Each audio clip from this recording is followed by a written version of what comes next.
तो हेलो दोस्तों, नमस्कार। कैसे हैं आपके हालचाल? जो उम्मीद करते हैं सब स्वस्थ होंगे और अपने परिवार के साथ व्यस्त होंगे। तो दोस्तों, आज है फरवरी का अंतिम दिन और अभी देखिए बढ़िया सी धूप खिली है हमारे यहाँ, शानदार सा। और हमेशा की तरह मेरे ब्लॉग की शुरुआत मेरे गांव से और पहाड़ की इन खूबसूरत सी वादियों से। इसलिए 2 दिन से लगातार बढ़िया धूप आ रही है, तो ठंड भी थोड़ा थोड़ा कम होने लगी है अब, और दिन में अच्छी धूप भी देखने को मिल रही है। हालांकि पांडवा खाल में हवा बहुत तेज़ चलती है, तो वहाँ पे ठंड बहुत ज़्यादा है। और तो दोस्तों, अभी मैं आज जा रहा हूँ ज़रा कर्णप्रयाग। और कर्णप्रयाग किस काम से जा रहा हूँ मैं, ये आपको शाम को वापसी में बताएंगे।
कर्णप्रयाग हम पहुँचे हैं, और कर्णप्रयाग पहुँच के सबसे पहले हम उस स्थान में गए हैं जिनके नाम से इस नगरी का नाम कर्णप्रयाग पड़ा। जी बिल्कुल, हम पहुँचे हैं कर्ण मंदिर में, और मेरे साथ है मेरे छोटे भाई के साले साहब भरत और उनकी साली संगीता।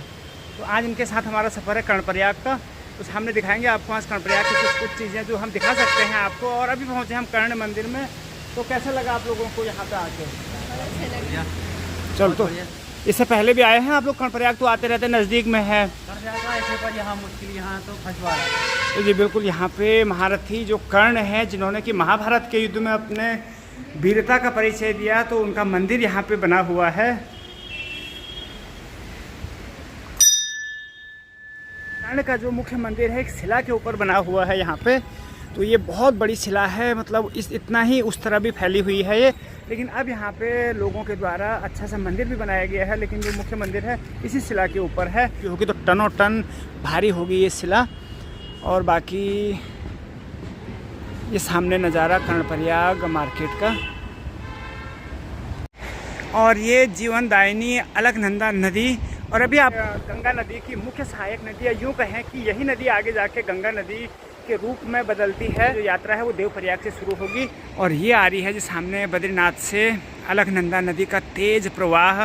और सामने इस तरफ से अभी आपको दिखाएंगे कि पिंडर नदी भी इस तरफ से आती है, और दोनों का संगम जब बनता है तो यहाँ पर से आगे को अपनी उसी गति से आगे बढ़ती है ये नदी। तो अभी दिखाते हैं आपको संगम की यात्रा भी। बिल्कुल, तो ये वाली नदी जो इस तरफ से आ रही है ये है पिंडर नदी, और इस तरफ से आ रही है अलकनंदा नदी। तो आजकल पानी का जो स्तर है काफ़ी गिरा हुआ है, काफ़ी कम इसमें पानी है नदी में। नहीं तो ये पूरा जो क्षेत्र दिख रहा है ये पूरा पानी से भरा होता है, और बाकायदा यहाँ तक चढ़ जाता है पानी। तो अभी ज़रा धीरे धीरे जब ग्लेशियर पिघलेंगे तो उसके बाद अच्छा खासा यहाँ पे पानी, और बरसात में तो बहुत ज़्यादा पानी इस नदी में आ जाता है। और बाकी नज़ारा देखिए जी, शानदार सा। तो ये सामने है मुख्य पुल पिंडर नदी को पार करने के लिए, और ये है बद्रीनाथ मार्ग। तो बद्रीनाथ धाम के लिए अगर आपको जाना हो तो इसी पुल को पार करके जाना पड़ेगा। और हमारे पीछे है ठीक श्रीनगर और रुद्रप्रयाग के लिए टैक्सी स्टैंड, और बसें भी यहीं पर से मिलती हैं। यहीं से चलते हैं, तो चलो फिर यहाँ से पार करके हम पार पहुँचेंगे, और वहाँ से नीचे संगम पे जाते हैं, और फिर देखते हैं कि संगम पे कितना पानी है। ऊपर से तो कम ही दिख रहा है, नीचे जाके दिखेगा कि इस बार पानी का स्तर जो है डरावना है या नहीं।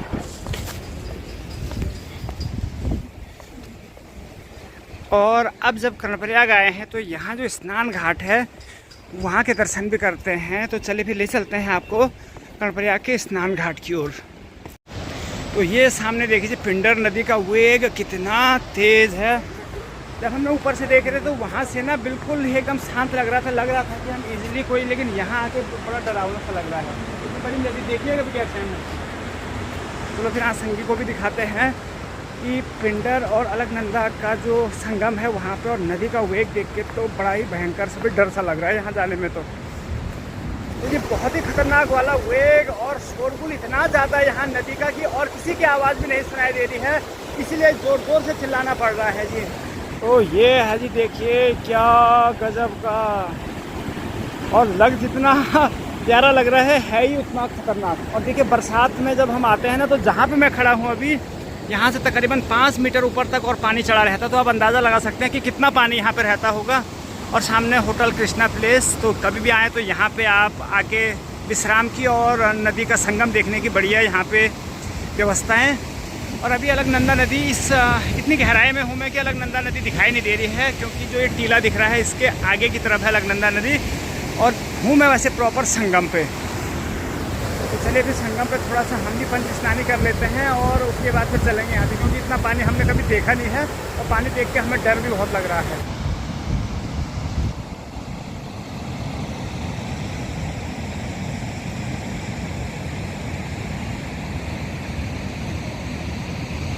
तो ये दूर दूर तक फैली हुई रेत इस बात का प्रमाण है कि जब नदी का वेग आता होगा तो वहाँ से तकरीबन 100 मीटर यहाँ तक ही पहुँचने में कितना नदी का वेग होता होगा और कितना अपने साथ अवसाद लाती है नदी।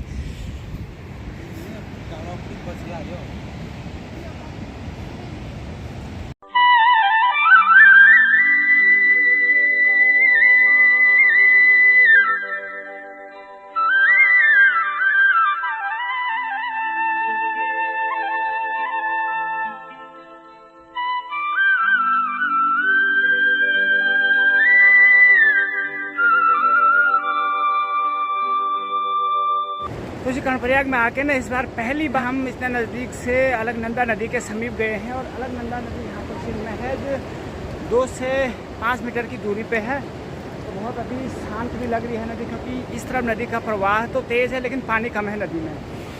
और अभी भरत जा रहे हैं नदी में स्नान करने के लिए।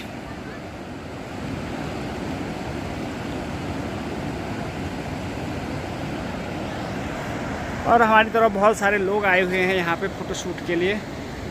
और सामने कर्ण मंदिर, और इस तरफ पीछे देखें तो कर्णप्रयाग का पूरा बाज़ार।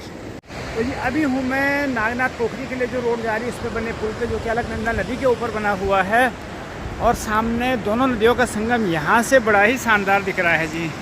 और जो ये वाली लाइन है ये गई बद्रीनाथ के लिए, इस तरह पूरा होते हुए चमोली बद्रीनाथ के लिए। और जो ये वाली रोड जा रही है जिस पे हम जा रहे हैं अभी, ये जा रही नागनाथ पोखरी के लिए। और यहाँ पे एक बड़ी गजब की चीज़ है, अभी दिखाते हैं आपको थोड़ा आगे जाके।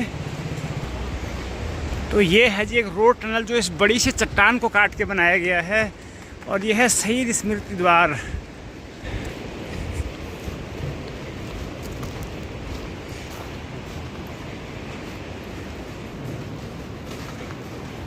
और ये निकल आए हम इस रोड टनल से बाहर, तकरीबन 30 मीटर होगी, लगभग 30-40 मीटर तो हो ना है, 20 से 30 मीटर लंबी ये रोड टनल। और बड़ा ही डरावना सा, भी दिन का समय है, सूर्यास्त हुआ नहीं है। हालांकि कर्णप्रयाग बाज़ार से तो सूर्य जो है अस्त हो चुका है, और ऊपर पहाड़ियों पे अभी धूप लगी हुई है, फिर भी बिल्कुल अंधेरा है इस टनल के अंदर। तो ये अगर टनल के अंदर जाने का अनुभव अगर आप करना चाहते हैं तो कर्णप्रयाग में आके, छोटी सी टनल है। भरत को कैसा लगा इस टनल के अंदर जाके? बड़े अच्छा लगा। अच्छा, इससे पहले गया किसी टनल के अंदर? तो एक छोटी सी टनल है, तो छोटी सी टनल है ना, अगर टनल के अंदर जाने का अनुभव आपको लेना है तो यहाँ आइए कर्णप्रयाग में, और पोखरी वाली रोड पे जाइए। यहाँ आपको छोटी सी टनल मिलेगी शानदार सी, और सामने वही वाला ब्रिज फिर से, जो कि तकरीबन 100 मीटर लंबा।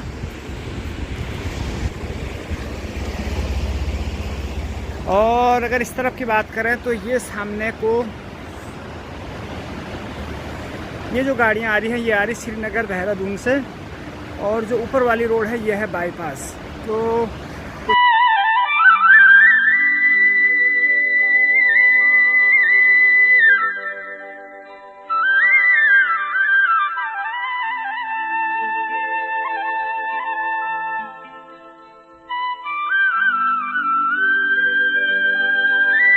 इस शाम के 4 बजे का समय है और अब निकलने की तैयारी। और एक